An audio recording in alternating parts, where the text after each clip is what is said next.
Okay, well, good afternoon, everyone. Thank you so much for joining us today during the very first of our summer navigation or navigating your college search summer series. And this is the first session in that series to talk about how to begin your college search. So I want to thank you all so much for taking the time to join us and learn a little bit more about the college search process this afternoon. My name is Candace Leek, and I am one of our assistant directors at Bucknell. I work with all of our students who attend high schools in Maryland, Virginia, DC, Colorado, Arizona, Utah, and New Mexico. So if you happen to attend high schools in any of those areas, I would be your counselor to walk with you through the admission process. And I would also like to introduce my co-host, Brett Basim, and invite him to come and introduce himself as well. Hi, good afternoon, everyone. Thanks so much for joining us this afternoon. As Candace said, my name is Brett Basim. I am Associate Director for International Admissions here at Bucknell. I've been with Bucknell for about 3 years. However, I've spent about 30 years of my life in higher education. Primarily, I've been in admissions. I've also done a little work in housing, residential life, also the registrar's office. But primarily, I've worked in admissions, helping students gain admission to universities from this side of the desk. So thanks again. I will be in the background for most of the presentation. We do have a chat feature, so feel free to send your questions our way at the end of the session. We'll save some time to answer those questions. So thanks again for joining us, and I will see you in a little bit. Candace, back to you. Perfect. Thanks, Brett. So let's get started and talk about what are our goals here with this presentation and what are we planning to cover. So we want to look at types of institutions, give you an idea of what some of the various types of institutions and missions and such of those institutions. We will also like to talk about things that will help you figure out what might make a good fit for you, what might make a college or university a good fit for you. And then lastly, we'll talk a little bit about what are ways that you can get to learn more about these different colleges and how to explore them as you navigate your search process. So to get us started, we have a little bit of a poll here to give you the chance to be a little bit interactive here, but also to allow us to see a little bit of who's actually here with us today. So Brett, if you can go ahead and launch that poll for us. Okay, so we'll take just a couple of seconds to see where you all are from, or what, rather where you are in the process. So I'm starting to see some answers. So I see most of you are rising seniors. So about 67% of you are rising seniors. Looks like we have one rising sophomore or freshman. Okay, and a couple of parents. Okay, perfect. So this is great just to allow us to get an idea of who all we have here today, and certainly it's helpful to know your audience. So one more question that we have for you. What are you most concerned about concerning the college search process? So there are a couple of options there for you to choose from. Okay, I'm starting to see everything being chosen. So some of you don't know where to start. Hopefully we'll help you with that. Some concerns about finding the right fit. It's also good for this session. Wondering if you'll get admitted anywhere. A couple of concerns about cost. Great. Visiting. Certainly I could see that being a question folks are pondering right now. Awesome. Okay, great. So hopefully throughout this session, we will cover some of these questions for you and help you hopefully become a little bit more comfortable, especially those of you who are feeling a little anxious about the process. Hopefully we can help massage that for you and ease some of those tensions. So to get started about types of institutions, I think that's really important for trying to figure out, okay, in order to know what type of institution is right for me, I need to know what type of institutions actually exist, right? So, kind of the basic level, you have your 2-year and your 4-year institutions. 2-year institutions typically are those that are going to offer maybe, some associate programs or even some certificate programs. A lot of your community colleges or junior colleges fall into the 2-year category. Your 4-year institutions are typically your bachelor granting, bachelor's degree granting institutions. They may also offer, some graduate or master's level. They may also have some 2-year programs embedded within as well. So they aren't necessarily fully mutually exclusive. Your 2 years will just have no more than the 2-year programs, but your 4-year institutions might also offer some of those 2-year institution offerings as well. Then you may have some of your more technically or vocational or your arts types of institutions. Those would be ones that really are focusing on very specific content areas. So your technical institutions might focus on things like, music recording or HVAC or any type of medical technician, sort of programs, things like that, just for a couple of examples. Then you might have like your vocational, your art schools. Vocational schools could also be within the arts and also could overlap with the technical as well in some of those things, but might also be things like culinary schools or other types of institutions that are really kind of career focused specifically and not necessarily incorporating a lot of other classes and content outside of specific careers.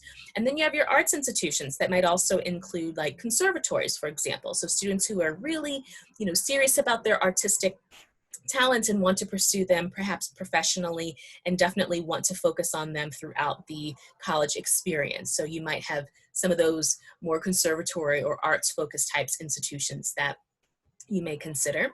Your liberal arts programs are going to be institutions that, not only focus on a variety of different types of, courses and majors and such, really are going to tap largely into the arts and the humanities and the social sciences, sometimes your physical sciences.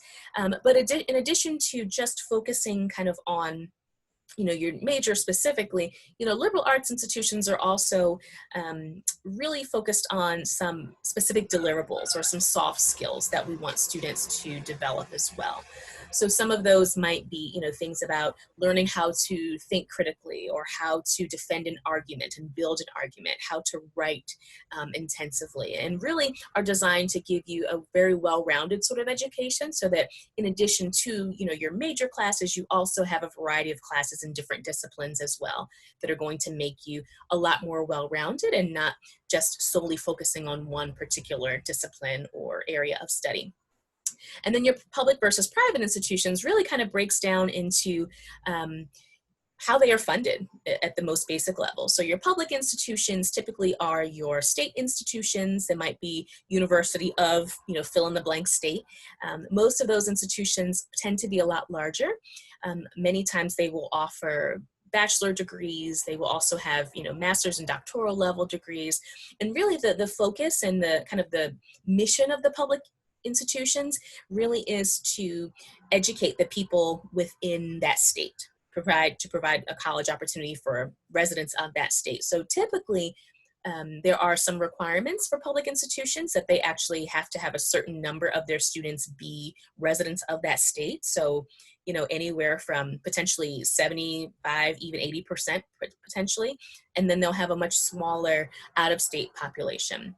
And then your private institutions really can range in size. That's really not a determinant there. But in terms of how they are funded, unlike the public institutions where a lot of their funding is coming from, mostly the state government and also federal government and such, the private institutions are really more privately funded. So they're also receiving some, federal and state funding. I won't say they won't, but that's not necessarily the majority of their funding. With those differences, again, size isn't necessarily a determinant of those two, but your publics do tend to be larger. But, it's really in terms of how they're organized, who's kind of the final say, who's in charge of what, policies or different academic programs or such that can be incorporated. The public institutions are really answering to the state officials in some ways, whereas the private ones have a little bit more flexibility of what they choose to do as an institution. So those are just some of the differences there between these 4 types listed here. And then also, you have some other institutions that are a little bit more specialized in terms of what they offer. So you might have your military academies, such as like Air Force or Navy or Army or ROTC. focused kind of programs where the end goal is to, go through the program, but also to join one of the military branches at the end of that experience. You also have your research-based institutions that focus on really bringing in a lot of grants and funding to allow for, very, I guess, in broad sort of research opportunities on campus. So a lot of those might be institutions that have more master's and doctoral level programs, those programs being ones that really heavily rely on research as part of their curricular experience. But certainly, research is still happening in other institutions that aren't necessarily in that category of, research institution.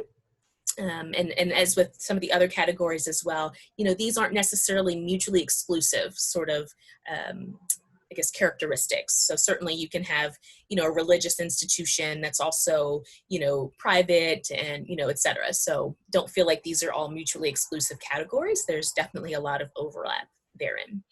Looking at your institutions that kind of specialize in who's there, right? So you have your co-ed institutions that offer enrollment for both men and women. You have your men's colleges, you have your women's colleges as well.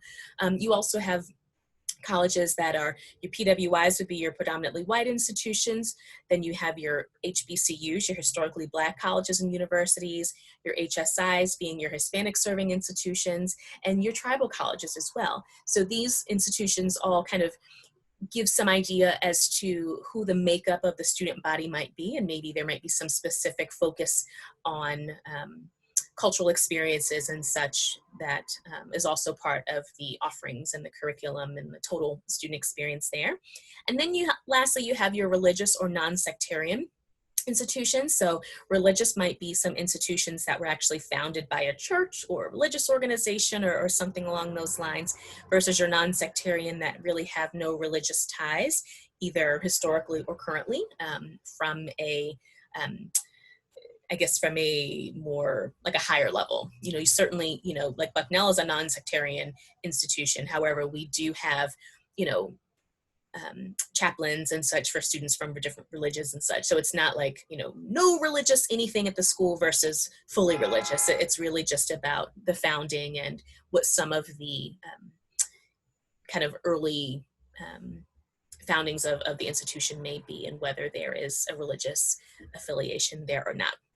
So again, these are just some different types. Certainly they're not necessarily, independent of one another, but just to give you an idea of what's out there. So you might be thinking, okay, Candace, so you've talked about a lot of different institutions, different types of organizations out there and colleges and universities. How do I know which ones are right for me, right?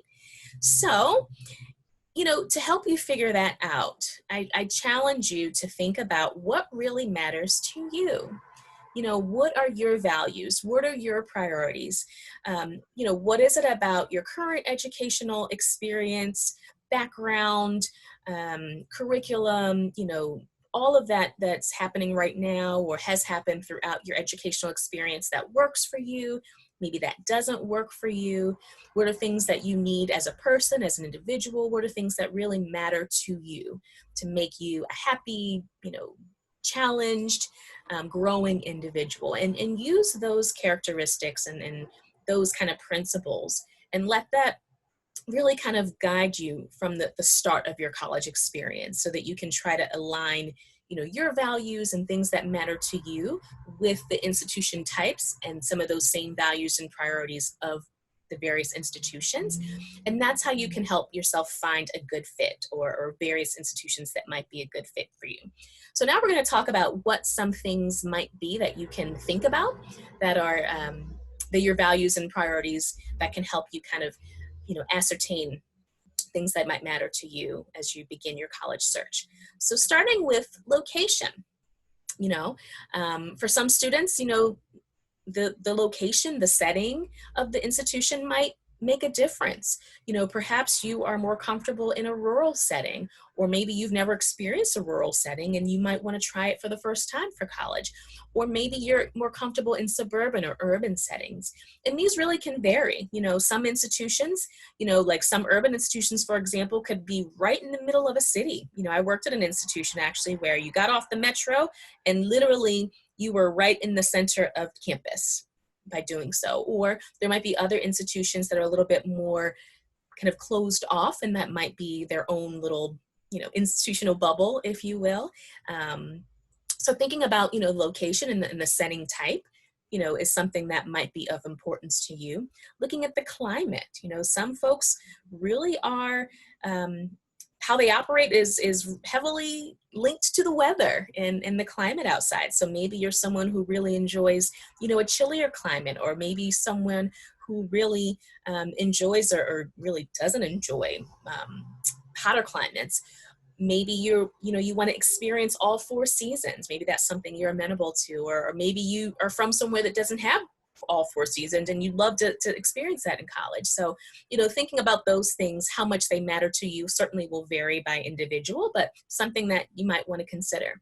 Also thinking about proximity to home. And what does that mean? That really can mean a lot for everyone. It really will mean something different to everyone. Some students prefer a certain proximity to home in terms of, being within driving distance, which for many will kind of be like a 5 or 6 hour kind of cutoff in terms of what is considered drivable. Or, maybe students might say, I want to stay on the West Coast or the East Coast or Midwest, or even do I want to remain in the United States or North America? Or are you open to international institutions as well? So, proximity to home certainly means a lot of different things to different people. And it varies in terms of importance to individuals as well. But again, something else you might want to consider. Then let's think about values and priorities as it relates to the learning environment. And what are some things that could entail? One being population. Are you more comfortable in a larger institution or a smaller one? There's kind of several classifications of like small, medium size, and large. So kind of figuring out what works for you, what you're most comfortable in. Also thinking about class size, which might matter to some more than the actual population. I know for me, for example, I attended a really small high school. I was one of 64 in my graduating class, but I actually ended up attending a college that had 11,000 undergrad students, 14,000 total enrolled. But for me, even though the population was larger, certainly than I was used to, what mattered to me was the average class size, which at my institution was about 25 students. And so for me, that was important, that even though there might be, several thousands of other students there, when it comes to the classes, I can count on there being a certain size limit, that there won't necessarily be 200 students in a class, for example, that the class could be a little bit smaller or closer to what was more comfortable to me. Looking at degrees offered, are there associate or certificate programs? Are there, bachelor's degrees? Are there specific bachelor's degrees versus, a Bachelor of Science versus a Bachelor of Arts versus Bachelor of Business Administration, for example? What about master's or doctoral programs? Are you wanting to maybe pursue those level degrees as well? And are you wanting to stay at the same institution for those, or just have that as an option? Or are you interested maybe even in going into a professional degree, like medical or law school, for example, and you would like to maybe stay at the same institution for your bachelor's degree and continue on to that additional degree as well? So looking at the types of degrees offered, might be of importance to you. Looking at various support services, if you are a student that has has learning differences, or even dietary needs, or, other support services in terms of things that are, or programs targeted for international students or first generation students or students of color. What are some of the resources in place, tutoring services, et cetera, career services, and others that are going to support you out, both inside the classroom and outside of the classroom. Looking at diversity, what does that mean to you, for starters, and how important is that to you?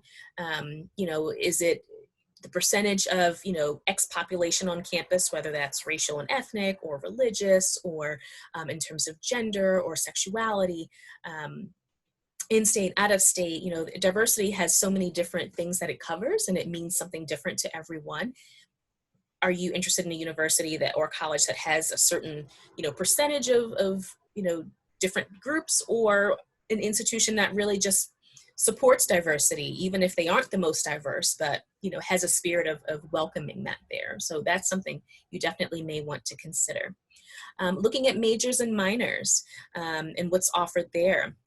Looking at, instruction type. Are you, wanting to be at an institution where, professors might be the only ones instructing classes, or are you okay or interested in an environment maybe where there might be teaching assistants or graduate assistants who might be not only assisting with classes, but sometimes might actually be the instructors for classes. I actually experienced that. I had some classes that really were taught primarily by teaching or grad assistants. The next one is a little bit tricky, just because of the nature of the time that we're in right now, where, schools that might have been traditionally, purely in person or maybe had some online options. Really, a lot of us are in that hybrid mode right now, or going with strictly online. So, this might vary. Certainly, it'll vary by institution overall, but particularly right now, as schools are adjusting to the current pandemic, maybe some are going fully online for a while, and maybe that's not something that they typically would have offered. Maybe they would have had some in-person, primarily classes, or even some hybrids. But just kind of looking broadly at what the options could have been, or what normally are offered there, and determine if that's something that matters to you. Instruction type, in terms of how the classes are structured. Are you, interested in more lecture-based sort of instruction, or discussion-based sort of instruction, or, some kind of mix in between? And actually jumping back to majors and minors a bit, one piece of advice I always give students is that you should never attend, an institution for one particular major, and that's it. Make sure that there are at least, anywhere from 3 to 5 different majors that you are interested in, just so that, say after first semester, second semester, you realize, I'm really not that into X major so much as I thought, and I really think I might want to explore this as well. And it might be totally different from that major, not even like moving from, one science to the next. It could be moving from social science to moving to something totally different. So make sure that you are, looking at schools that really have a variety of majors that you might be interested in, or minors, so that you can still, find something that fits for you in the event that you change your mind, so that you don't have to then now transfer out just because there's no other major that's offered that you're interested in. Looking at other areas that might be on your values and priority list, that extend kind of into the extracurricular, or even some of the co-curricular areas. Things like athletics, if you are a serious athlete, or if that's something that you wish to continue in college, looking at what are the academic or athletic offerings rather at the institution. Maybe, looking at what division or conference that they're in, if that matters to you. Are there club or even intramural offerings that give students an opportunity to still compete as athletes, but, not necessarily at as high of a level where there are as many requirements as maybe some of the other teams offered. Looking at the living environment, is it residential campus versus a commuter campus, something in between, in terms of the commuters? Are the commuters folks actually living at home and commuting, or is it, commuting in the sense that they live off campus, but just not physically on campus, and they're technically commuters that way? But also looking at, does the institution require housing for students, or guarantee housing? Do they guarantee it for all 4 years? Do they require it for all 4 years? Asking those different questions, and looking at the options there, because for some students that might really make a difference. Study abroad, I know, is something that was really high on my list of importance. I actually double majored in foreign language in college, and I knew that study abroad was something I definitely wanted to take part in, and so that was a big part of my search. So, looking at different opportunities there, and that's something that matters to you, or something that maybe you don't think matters to you now, but might be something you really want to explore in the future. So just knowing that those options are there could certainly have an impact on institutions that you choose. Looking at different clubs and organizations, cultural organizations, things that are going to be fun for you to do just outside of class, not necessarily something related to your major, just ways that you are able to make friends and connect with other students and keep yourself busy outside of just the academic arena, and sometimes co-curricularly as well. There might be clubs and organizations that are more major focused or professional focused that you might want to be part of. So definitely I recommend that you pull up a list of the school's clubs and organizations and just see what's out there, and maybe even the feasibility of starting your own club or organization. But you definitely want to know that students are into other things outside of academics that you might be into as well, to know that that could be a good fit for you. Greek life refers to the presence of sororities and fraternities on campus. So is that something that's important to you? Are those institutions offered on campus? Which organizations are offered? Maybe if you are a legacy or if you have a particular interest in a certain organization and you want to know if that one is offered at your institution. Or even what is the presence of Greek life on campus? What percentage of students participate in Greek life? What are options outside of that if that's not something that you're interested in? Looking at research and internships, most schools are going to offer these to some extent, but maybe there's certain ones that you're particularly interested in, or just knowing, does the institution help you find these sort of opportunities, or is it kind of up to you to find them on your own? Are you able to get credit for them, or are you able to get some that might pay? What it's offered on campus versus off campus, et cetera. So just knowing, or just even knowing what students are doing, outside of the classroom in your particular major is important. So these are, certainly not all of the things, but a good number of things that kind of fall into the and extracurricular offerings that might be things you want to consider when viewing colleges. And then looking also at outcomes, student outcomes, and what's happening, how are students faring once they leave that institution. So certainly looking at graduation rates, typically these are projected in 4- and 6-year completion rates for 4-year institutions. And that just means, for programs that are designed to be 4-year programs, how many students, what is the rate of completion of students in 4 years for those programs?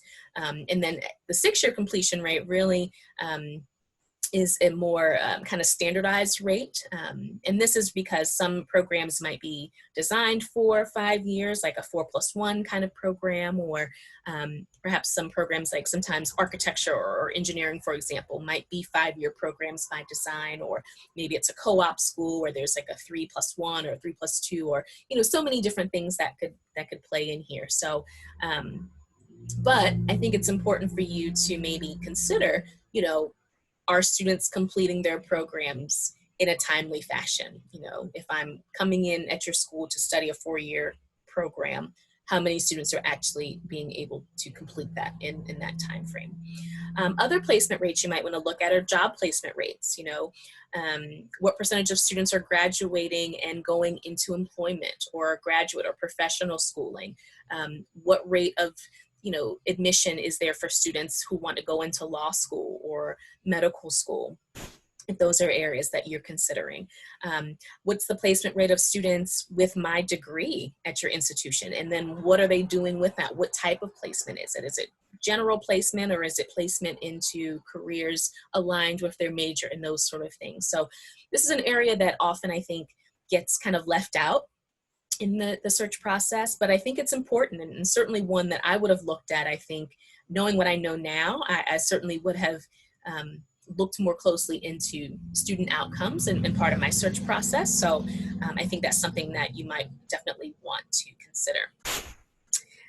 Also looking at affordability. And this is an area that, I would definitely say is important in the process. I wouldn't necessarily let this guide your process as heavily in the very beginning when you're just kind of in the search and exploration phase. Certainly towards the end when you've gotten your decisions and you're deciding on which school you actually are going to enroll at. Certainly affordability should be a big piece of that, but don't limit yourself so much because, you know, there's the sticker price and then there's the out-of-pocket cost, and there could be some major differences there. And some good ways, you know, some tools to help you kind of ascertain that at individual schools are going to be things like the net price calculator or the My Intuition features. The net price calculator essentially is a very basic tool that all colleges are required to put on their website. It's somewhere where you can actually go in, enter some information about your family's financial situation, you know, things like number of students in the household who are enrolled in college or who will be at that time, you know, total, I guess, income in the household and things like that. And you kind of get a number that spits out called your EFC, which is your expected family contribution. And it gives you an idea of how much your family is expected to contribute for your education. Other tools like My Intuition is one that several, you know, selective institutions such as Bucknell and some others have partnered and used this tool and make it available. It's a quick tool that has, you know, 6 questions that you answer to really give you an idea of what could be, I guess, kind of like the lower end of how much you might be expected to pay at that particular institution, kind of the mid-range, the upper range, what are some, you know, your scholarships and financial aid and grants and things like that that might be available to you, and kind of give you a closer snapshot at that particular institution of affordability there. So some tools there to kind of help you ascertain that. But you also want to look at availability of scholarships and financial aid, you know, overall. You know, does the school meet full need? You know, what are their policies in terms of, you know, awarding, you know, first year students, et cetera. You know, what are the qualifications for scholarships? What's the application process like? And again, those aren't things that should necessarily guide your search, you know, so heavily in the beginning, but, you know, certainly you want to have that, you know, somewhere in the back of your mind of, you know, if not now, something that is really important to me, this is something that I definitely will look into more closely towards the end of the application process. So those are a little bit about, you know, some of the different criteria and characteristics and things that you may wish to consider, you know, to help you decide, you know, what are some of the values and things that I could prioritize about different institutions as I'm, you know, doing my research and beginning to craft my list. And so now we can talk a little bit about how you get to know these schools, right? How do you get to learn about all of those things we talked about within those institutions, within individual schools, to know what they offer? So a lot you can learn from others. I would say starting with your school counselor. You know, your school counselor, you know, their job is not just to kind of help you craft your list and apply to schools, but certainly, you know, a big part of their job is communicating with other colleges and learning about those colleges themselves so that they can be, you know, more aware and knowledgeable about institutions, that they can help you, you know, figure out which ones might be a good fit for you. They do a lot of communicating with us. A lot of them are visiting campuses, you know, throughout the year as well. So, you know, they are definitely a good resource. They've seen other students apply and go through the process, you know, at certain institutions. And so they really are a great source of wealth knowledge for you. So definitely, you know, meeting with your school counselor and beginning those conversations, you know, even as early as your sophomore year. Certainly different college fairs you can attend. Some might be hosted by your high school or area high schools or for the region. There are some large-scale college fairs that might be national. So a few, like one big organization I know that hosts a lot of fairs is the National Association for College Admission Counseling, NACAC for short. And those fairs typically are, several hundred colleges, both domestic and some international schools as well. And oftentimes, you'll find colleges that maybe don't do as much traveling. Their admission staff maybe doesn't visit high schools quite as much or come to certain regions quite as often as some others. And so they might be a really good fare for you to go and see a lot of different colleges all at once. I would be remiss without commenting that, all of these things, might look a little bit differently right now than they normally would, given how we're all responding to the pandemic. So there might be some virtual college fairs happening right now or in the coming year that maybe would have been in person previously, as well as, visiting colleges and might not be quite as accessible right now. Also, colleges actually visiting individual high schools and doing visits and sessions there might not be as prevalent in the coming cycle or so. But, again, a lot of those opportunities have been translated to virtual ones. So, I know at Bucknell, we do some virtual visits already at high schools. We don't do quite as many as I'm sure we will be this coming cycle. But sometimes, those are options as well, where you get to interact with the counselors and still create those live, often interactions there. A lot of colleges are also doing virtual sessions, just like this one here, but also virtual sessions that might be, run by student ambassadors. It could be chats, or it could be, information sessions similar to what they would have offered on campus if they were able to. Also making contact with current students or some alumni, and that contact could be in both official or unofficial ways. Officially meaning, you contact the college. Oftentimes, you come through the admissions office and you might ask to be in contact with a student from a particular region, or a student from a particular program, or even faculty, or even alumni. We have oftentimes the admissions office and the alumni affairs or alumni relations offices work together, and so they may have some alumni who are volunteered, who have volunteered to be kind of a resource for potential students who wish to reach out to them, or even unofficially. Word of mouth is a great way to find out about things. I caution against making that your primary source, but knowing, a family member who's an alum of an institution, or, maybe there's a little bit more separation there. It could be, a neighbor, or, your parent's coworker who had a student who went, et cetera. So learning, from others who are currently or who have attended the institution could also give you some great information there. A lot of colleges and universities have social media accounts where they're constantly kicking out different material there and content where you can follow them on social media. So, some great ways for you to learn about the institution via social media.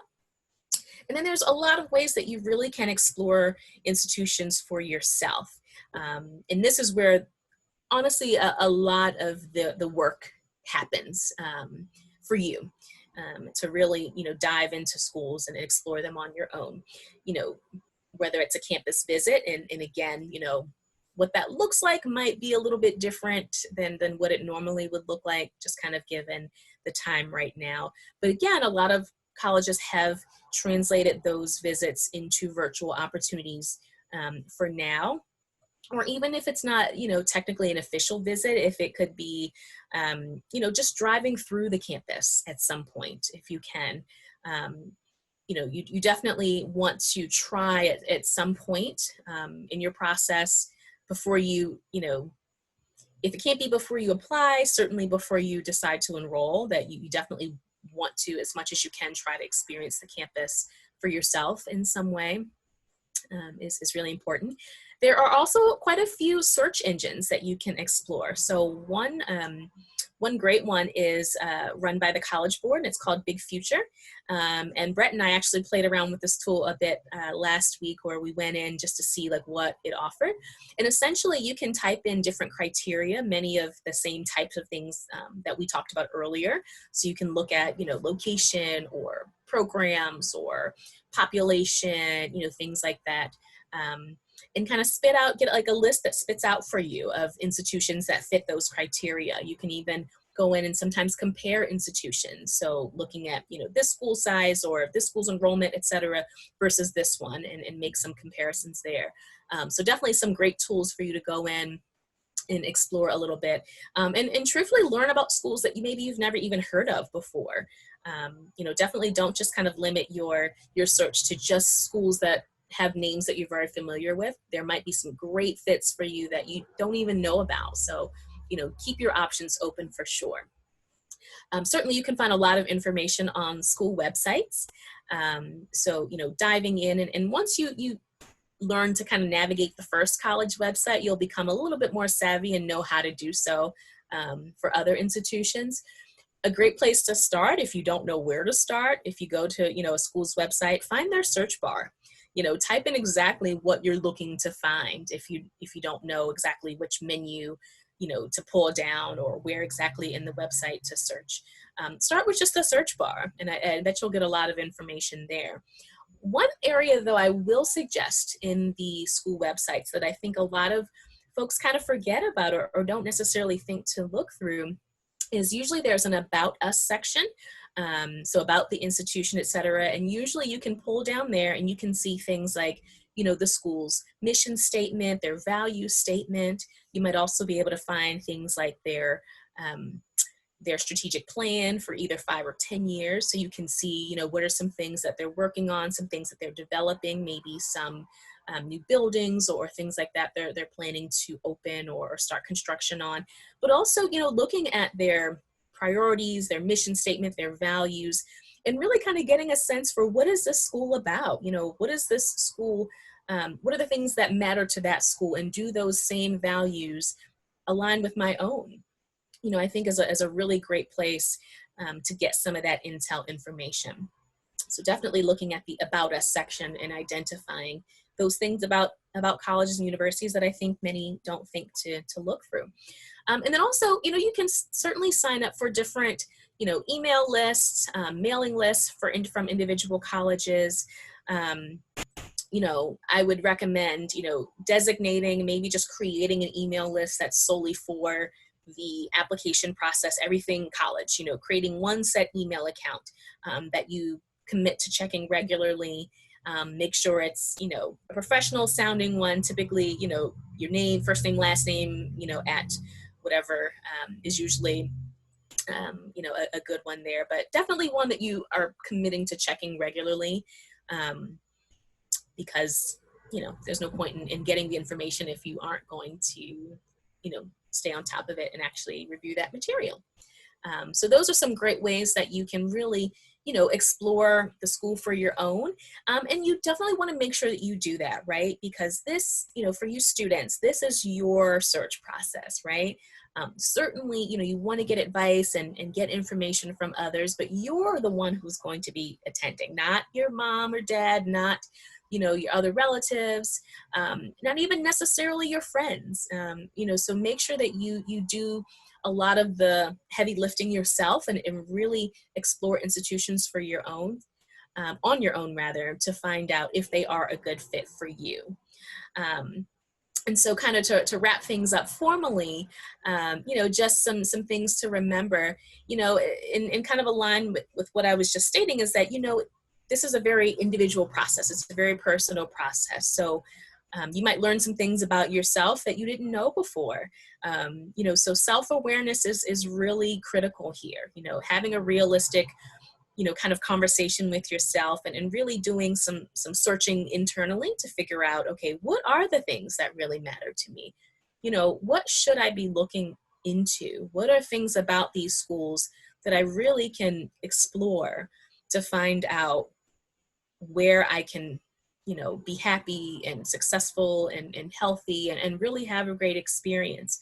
And know that, there's the goal, the end goal of the college search and kind of the list gathering process is not to find the one perfect school for you, right?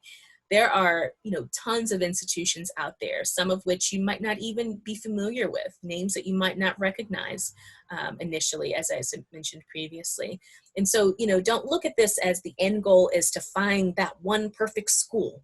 But really, your job is to find, a variety of schools that you would be interested in attending that would really align with who you are as a person, where you'll be successful and really get the most out of the experience, and let that kind of drive you and let that be your goal. Think about what you need, what you want, and really let that kind of guide your process there. So hopefully, this session has kind of helped you, get a little bit more information. Hopefully it's for those of you who mentioned that you were, not sure where to start, and those sorts of responses that you had earlier. Hopefully we've given you some information to help you know where to start at least, and really start to dive into the process. So at this time, I'm going to invite my co-host, Brett, to come back. And I know he's been monitoring the chat a bit and getting some questions there. So we can take a few minutes to do a little bit of Q&A. Thank you, Candace, and thank you for all that great information. I'm sure you gave our audience a lot to think about, and we do have questions, so thanks for submitting them, and I apologize in advance. We probably will not have time to get to all of them. But let's start with this one. Here's a good general one, Candace. When is the best time to begin the application process? Junior or senior year? So what are your thoughts on that, Candace?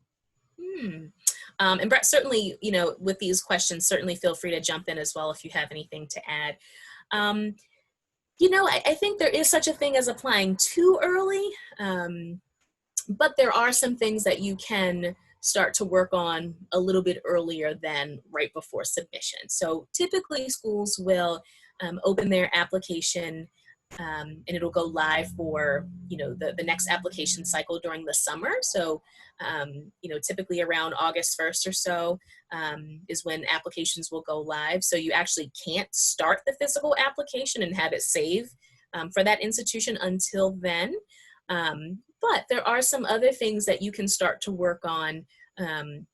Really, I think senior year, the summer going into your senior year is definitely early enough. But things like, your essay, you can certainly, start working on, building your resume of different, clubs and activities, and making sure you develop that so you don't forget about any. Also, if you are applying using the coalition application, I will say that there are different features that certain schools might use.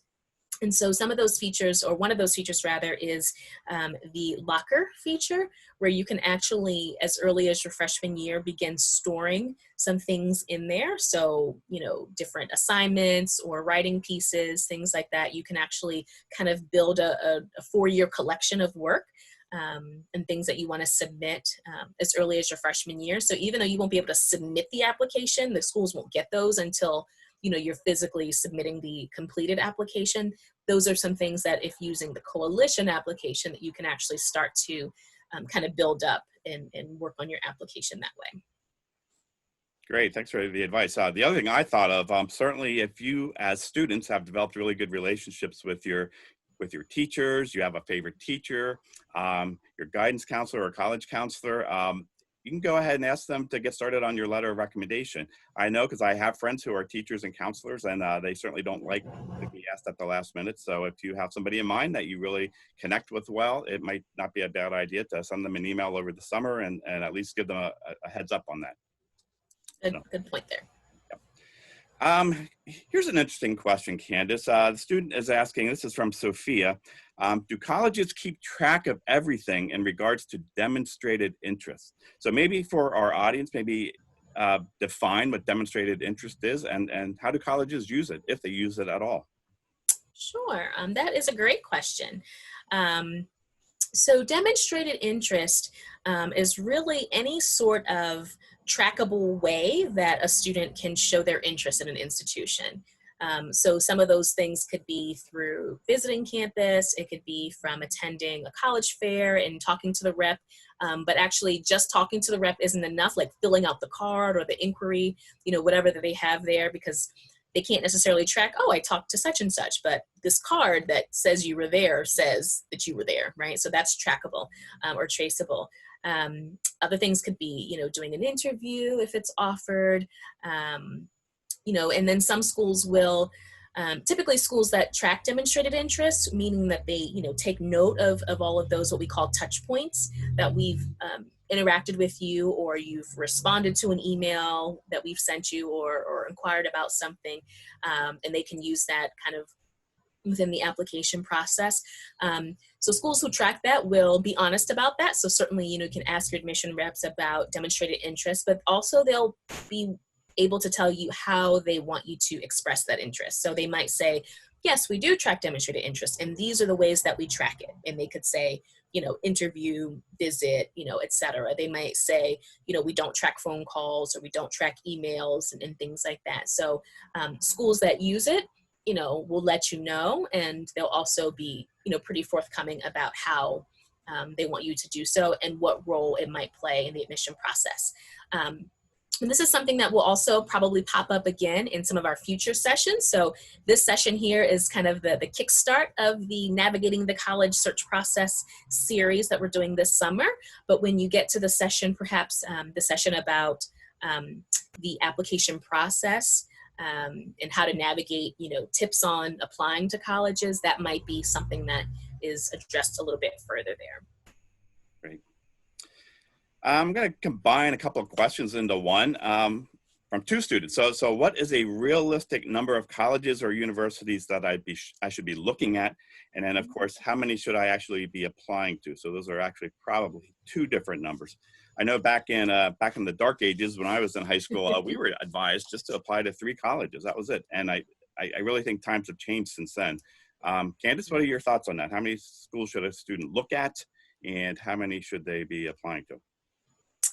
Awesome. Well, so if you were applying in the dark ages, I guess I was applying in the Middle Ages, because I know I physically, believe it or not, there was no Common App. So I physically typed up my applications on a typewriter and mailed them off to them. So I think certainly when I was a student, and this was, late 90s going into early 2000s, I applied to 5 schools, and that was certainly fine.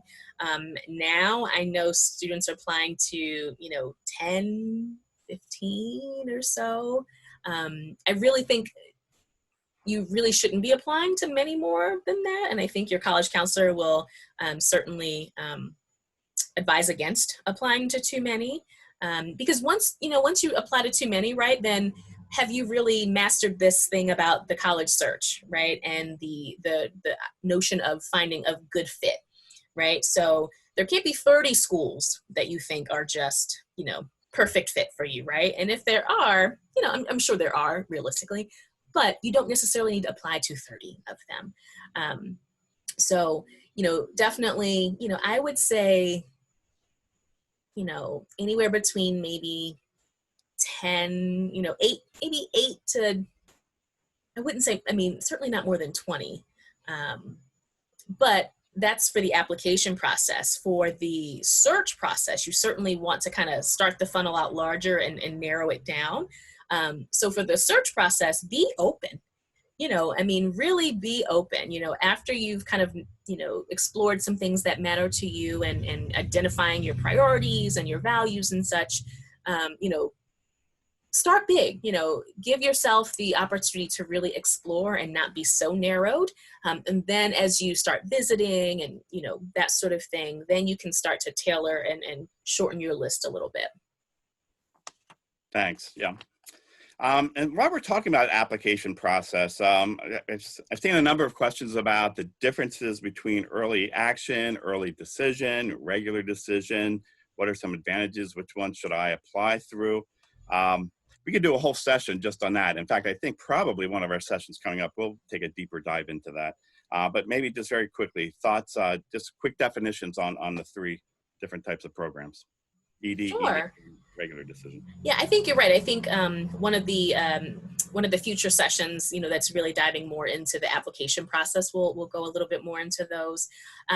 But essentially kind of, to give you the bird's eye view of what those processes are. So early action is typically an opportunity for students to apply earlier than kind of like the, I guess, standard application deadline, and actually get a decision earlier than the standard release deadline. So for example, a school might have a January 1st, final deadline, and they may have an early action, October 15th deadline.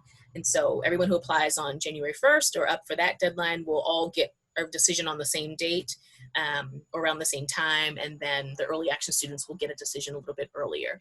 Typically those are non-binding, but there's various levels of what that could be. And so some might have some levels of limitations in terms of how many schools you can apply early action. There's different categories of it. It really gets complicated, but typically it's non-binding in the sense that you aren't required to attend if you get that decision earlier.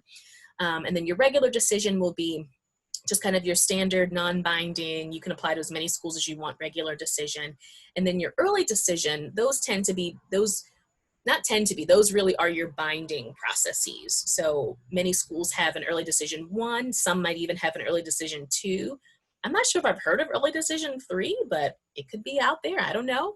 But essentially you can only apply to one school in each early decision round. So you can apply to one school early decision, and that means, if you admit me, I'm coming. You're making that level of commitment in the process there. So I wouldn't say that your goal in the admission process is to find, okay, where am I going to apply early decision?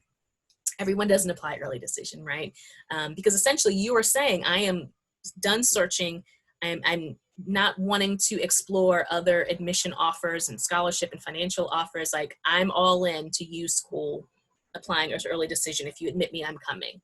And certainly everyone doesn't reach that point. So, that, again, that shouldn't necessarily be your goal, but those are, some of the differences in terms of what type of admission processes there might be out there. Great, thanks.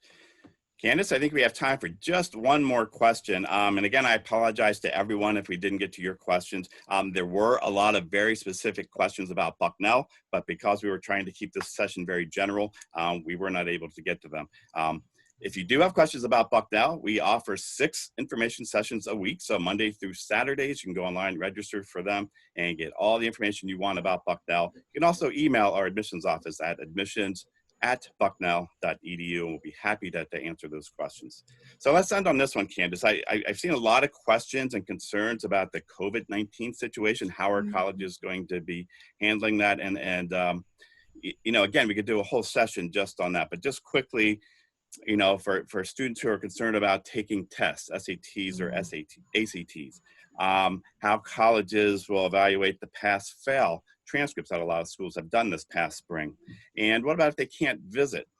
So my quick answer, this is something you're going to want to look at your specific colleges that you're interested in. I do believe that this year colleges are going to be much more flexible with all of those options. So, I know Bucknell, for example, we are going test optional. We went test optional, but now we're going test optional for most of our students. And so if you can't take the SAT or the ACT because of timing, or if it's just not a good indication of what type of student you are, you have that option to apply without the SAT. And I believe that's probably going to be true at a lot of colleges. You'll just want to check with the specific requirements for the colleges that you're looking at. In terms of pass-fail grades and things like that, you still will have 3.5 years of information that you'll supply that we'll be able to look at. We'll certainly take that into consideration. I think most colleges, we're all in the same boat here, not just schools around the U.S., but around the world. So I think we have no option but to be flexible and look at all the information that you provide. And certainly if you can't visit, because I know that's up in the air, that certainly will not be held against you as well. Candace, do you have thoughts on what you might think college would be doing? Any tips or advice? Yeah, absolutely. I think you stated it well. Flexibility is kind of the key here. So, the same way that you're having to be flexible with your high schools, colleges are having to be flexible as well in terms of what we're able to offer and what we're looking for. But I think what's important to kind of navigate through the process is to find out, what changes are schools making, and for how long are those changes. So for example, Brett mentioned, test optional. He mentioned that Bucknell, we'd gone test optional a year prior. Fortunately, we were able to choose to do so, but some schools have decided to do so just for the next admission cycle or maybe the next few cycles or so. So they may have some changing policies that are just temporary changes, or ones that they may implement more long term. So you'll definitely kind of want to ask about that, especially those of you who might be rising juniors, to where hopefully this pandemic will have passed by the time that you are an actual senior applying. But, definitely also trying to just be flexible yourself, and certainly, sure, a traditional, stepping on campus and visiting is a great way to explore and see the campus. But you have to be flexible as well of, what are your options? And so I know a lot of schools, certainly Bucknell is one of those, have done a really intentional job of trying to be as open and as accessible as we can be, and to really take advantage of some virtual options that you have, that we can create for you. So, finding out what are some of the offerings. Is there a virtual tour that you can do? What are some other things that you can do in the meantime if you're not physically able to visit campus? Definitely the question of test optional, and that could also honestly be, it could even, it could have fallen into one of our earlier slides about values and priorities. Maybe regardless of how you score, you just don't believe in testing, the standardized testing. And so you're only interested in schools that are test optional. And I know some students do that, that is true for some students. So just, know that we're going to be flexible, that we are adapting and adjusting as well. And so the same way we're asking you to, we're doing the same. But, and truthfully, seeing how schools respond, or, how the level of flexibility that they're having, or just what their responses have been in general to things happening currently, might also be something to take note of. If you're happy with how, students were handled, or how, the situation is being handled at a school, could also fall in with your values and priorities that you might want to think about as well. All right. Thanks again, Candace, and thank you to the audience. We appreciate your time this afternoon, and do stay in touch if there's anything we could do for you from Bucknell. Candace, I'm going to turn it over to you to wrap up, and I'll just say so long to the audience, and be well.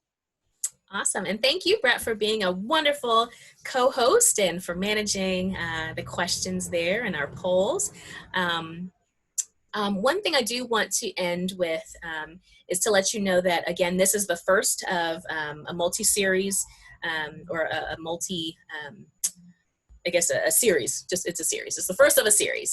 So there are some other sessions that are kind of, trickle down from this one. So this is a good first one, but just because you've attended this session doesn't mean that the other ones aren't relevant. I know there are some about, the essay, and about particular academic programs and other things as well. So definitely take a peek at some of our other programming, as well as our daily visits and tours, and definitely look at those from other institutions as well that you are exploring.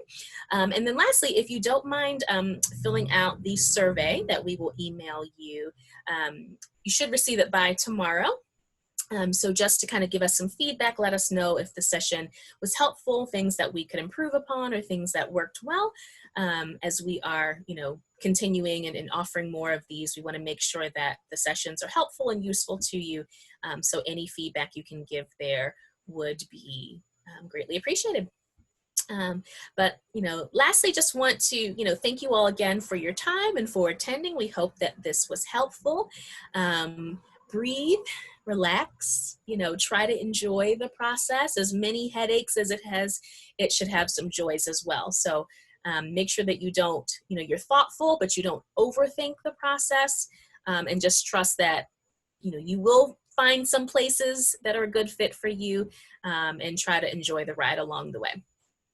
But we're going to sign off for now. Want to say thank you all again, and we wish you all the best of luck as you start your search process. Have a great afternoon.